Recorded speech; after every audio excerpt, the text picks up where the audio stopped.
it's Chi again, back to share more healing messages from my heart to yours.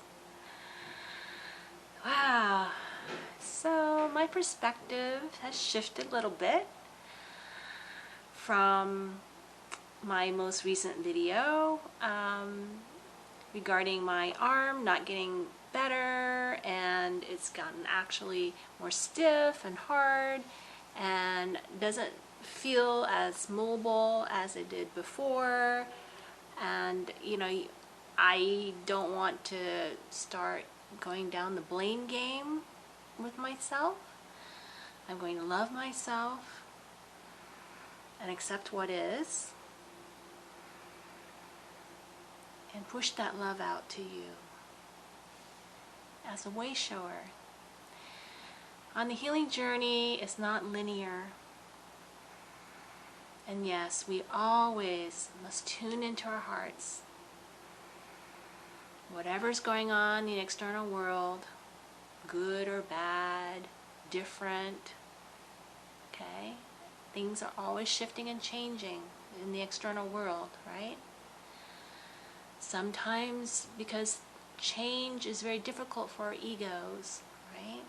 Life goes in cycles. There's a season for everything. And healing is not linear. Sometimes as our bodies adjust to these new energies, it goes through difficult times. And we have to listen to the body and adapt, okay? And these moments of clarity when we become more in tune with the body and we know things are not going as we want them to go, right? The ego wants more concrete, more measurable changes to the physical, because ego can only focus on the physical aspect, right?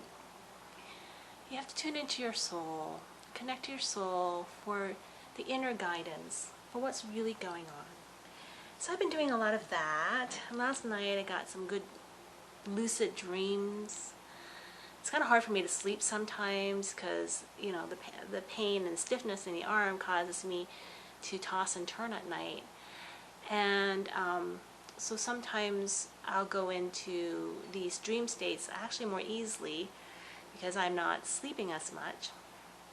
So I'm dreaming more and just getting more in tune with my subconscious mind. And it's informing me, you know, that cancer is pretty deep.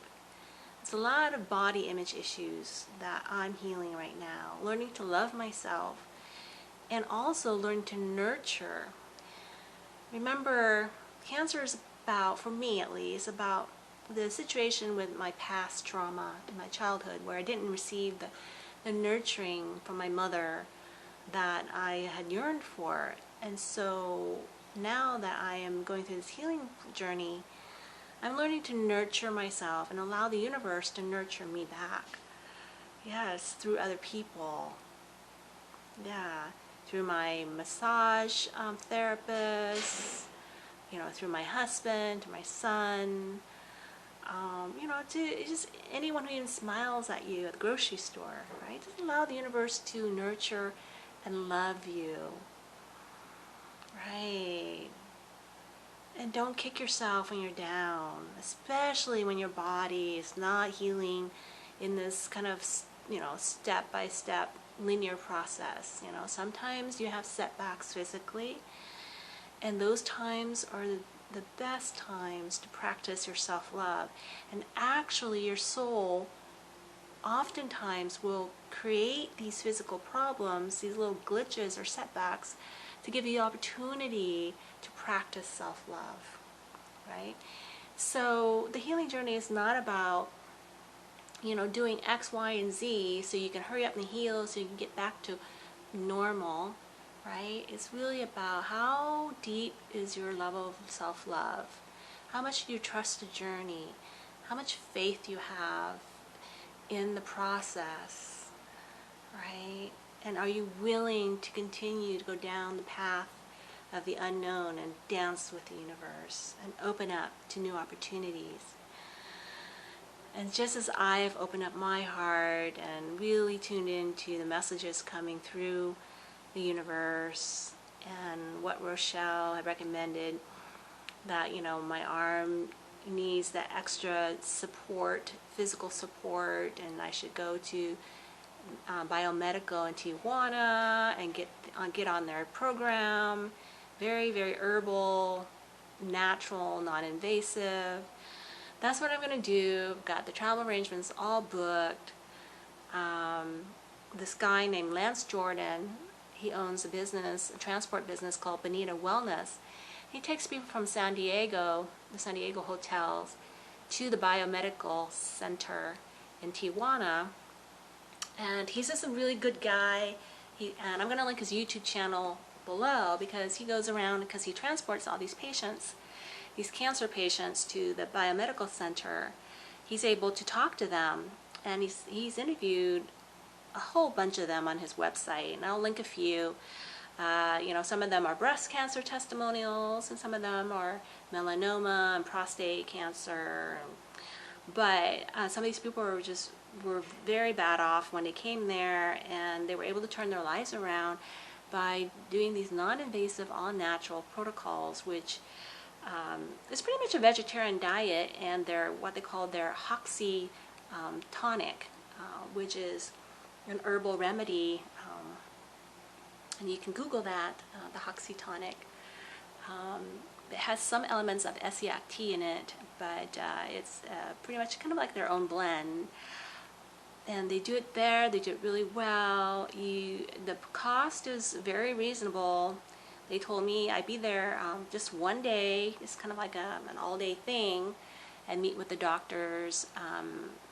And if I don't have recent scans or blood tests, that they would just do it there for a reasonable price. And I wouldn't have to expect to pay more than, you know, some people who go there with very few complications might go there for a few $100s.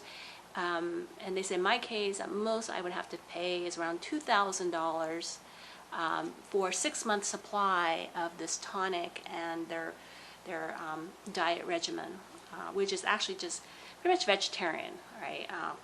Easy for me. I've been doing a lot of that, right?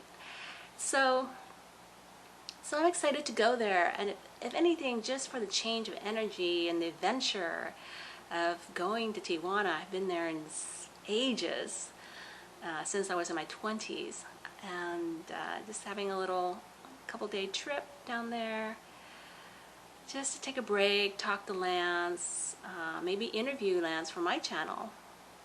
But I will link his interviews, his testimonial interviews, below, and just venture into the unknown. I'm so excited. Okay, so let's tune in, take a few breaths together. Deep belly breaths. Seeing what comes through my soul. What messages to share today. Lots of love and gratitude for everything. And yes, even my lymphedema arm, just as it is right here, right now. Lots of love and gratitude for the experience and for the expansiveness and for the huge transformation it's causing within me. Letting go of the ego and the limitations and the fear and the doubt. Just allowing me to go deeper and deeper. Yes. Into the heart, where the healing can happen at all levels. Where I can come into a place of peace within myself. Despite traveling rough waters on this healing journey, I can come down to the heart center and be at peace right here, right now. See, it is possible to be at peace. Always choose peace within. Yeah. Through the breath, we find peace. So that's going to be my journey from now on, and I embrace it wholly. And it got me, this arm has got me into so many dark nights of the soul.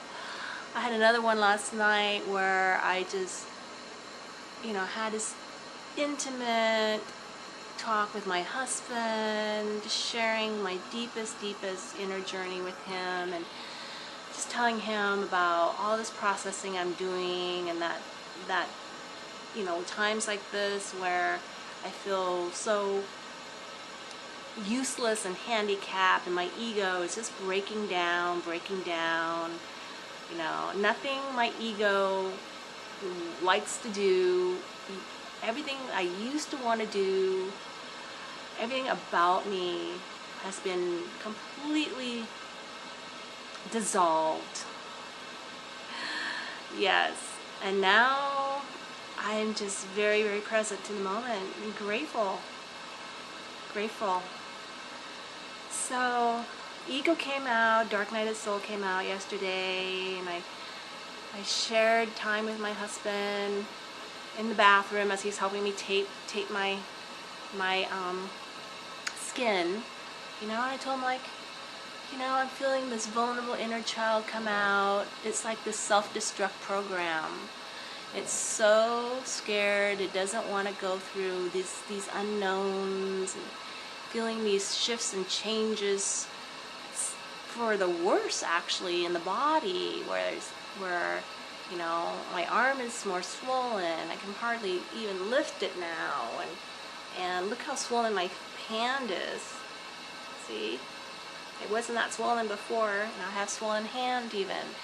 So I said, honestly, I've got a functioning right arm, which is I'm very grateful for, and I have a handicapped left arm, and I'm a left-handed person. And for me, that means, no precision. I can't do precision things anymore. I can't put my eyeliner on anymore because that's done with the left hand, which is now pretty much limited in motion.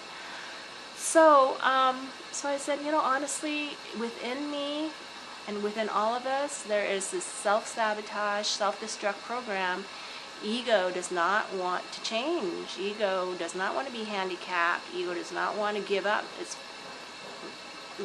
functioning left hand when it's left-handed. And I just cried, and I told him, I feel disfigured, I feel ugly, I feel like, how can you love me? And I'm a drain on society, I'm a drain on you, my poor husband, and you have to take care of me.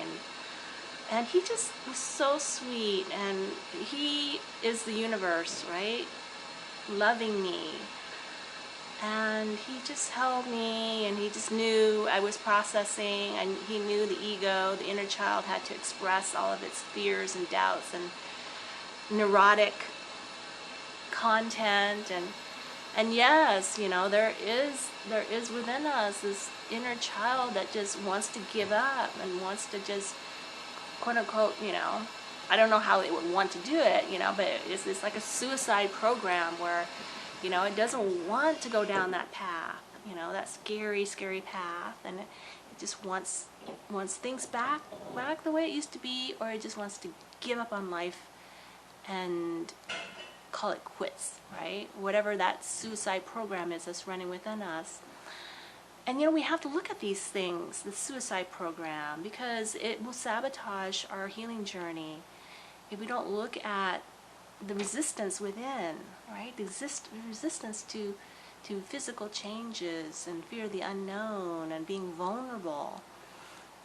But what that was really awesome was that experience with my husband, and just opening up and sharing the inner child with him, and just say, oh, it's so scared now, it thinks that it doesn't deserve to be here, that it's not a good wife anymore because it's not fully functional with a fully functional arm, and doing all the things that it used to do, and I can't even play ping pong anymore. And so anyways, it's going through these gyrations and just sharing that at a very, very deep, intimate level was so healing for both of us, especially me. I mean, afterwards, I just felt so loved, unconditionally, more unconditionally loved than I'd ever felt before in my relationship, with my husband.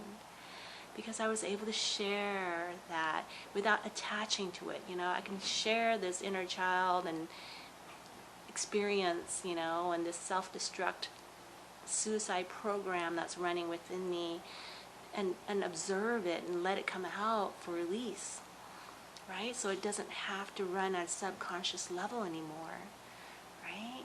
And then because of that, I was able to go deeper into my dream state and really look at the metaphysical issues with my arm and what it meant, and clearly last night, I was receiving, these dreams from my soul, what my arm kind of represents it's a manifestation of my own mind, of course, right? Because this is all happening within our consciousness. We're dreaming our bodies, and we're dreaming our situations, even dreaming our cancer, right, and our illness.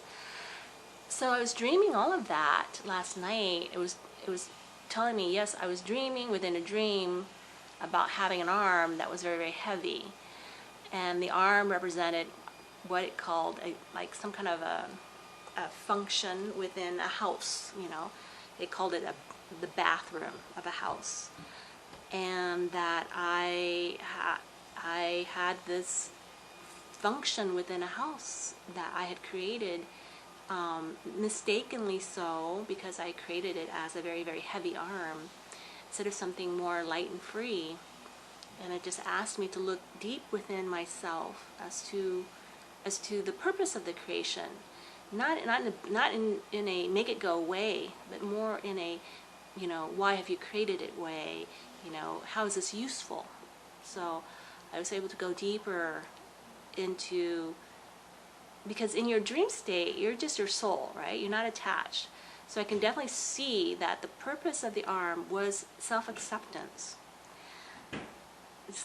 This is how the dream and how my soul and how my mind, working with my soul, interpreted that dream of creating this quote-unquote functional bathroom with a heavy arm, and that the arm was this bathroom within a house that was represented as my vessel, and that it served the function for me to, because the bathroom is a very important room in the house, right? It's a room where you're eliminating waste, and you're also cleansing and detoxing. It's a very healing room, a very important room for a house, right? And so I was kind of going a little journey, and then out of that came a complete non-attachment to the self-pity and the attachment to the arm. It went away last night. And what I saw was that it was a creation within my consciousness so that I can come to a place of functional acceptance. Kind of hard to explain from an ego perspective. From a heart perspective, it made sense to me what the arm meant. And then from that place, I felt empowered, even though I didn't know, my ego didn't know exactly how things were going to play out, because ego never knows. Right? Because we're always dancing with the universe. The soul is always kind of just giving us enough to kind of keep us engaged on the journey, right?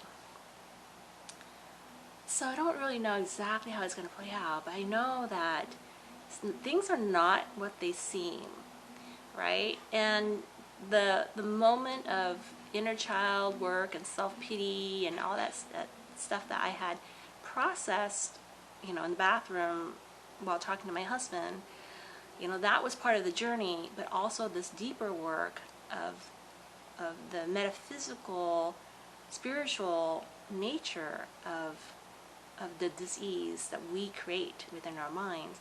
That's also another part of the work that is at a totally different level, a totally different perspective, right? So I'm kind of doing the work at a multi-dimensional level, holistically, which makes sense, right? Okay, because we're not just physical, right? So we do address the physical, right? And we do address the inner child work that is stored within the cells of our body, but then we also rise up inner consciousness and address kind of the metaphysical reason why our souls create these situations within our physical bodies, so that we can come to a deeper place of knowing of who we are, right? Yeah, and it does boil down to self-love and self-acceptance of what is. Yeah, and it's not going to be what the ego thinks, but it's actually going to be so much more profound, right? When I really think about the level of connection and the honesty and the soul searching, the level of love, unconditional love that I have delved into, you know, even with my relationship with myself, you know, let alone my relationship with my husband and my son. And it's amazing what this journey has done for me. So no regrets, and I'm happy to share every part of the journey. And I know that, you know, going to Tijuana is going to open me up more, and I'm just going to let myself flow with the universe, and, you know, talk to some people too, share their experiences, you know, and I'm going to be posting more interviews with other people on my channel. I think that would be really fun, really nice. Yeah, and there'll be people that the universe just brings to me that resonates in the moment, right? So all really fun stuff unfolding, changing and unfolding right before me. And I'm excited about life, and I'm excited about my healing, and I claim it. Head, heart, healed and whole. Healed, I'm healed. Whole, I'm whole, within my beingness. Yes, within my beingness, I bring it forth, I call it forth. Very good. Breathing deep. Calling forth the love within, sending it out. My love and light to you. I want to bless you in your journey. And I will talk to you soon. Get out there and shine your light. No matter what's going on, stay in your heart. All is well. There's more going on here than meets the eye. I promise. I love you and honor you in your journey. Namaste.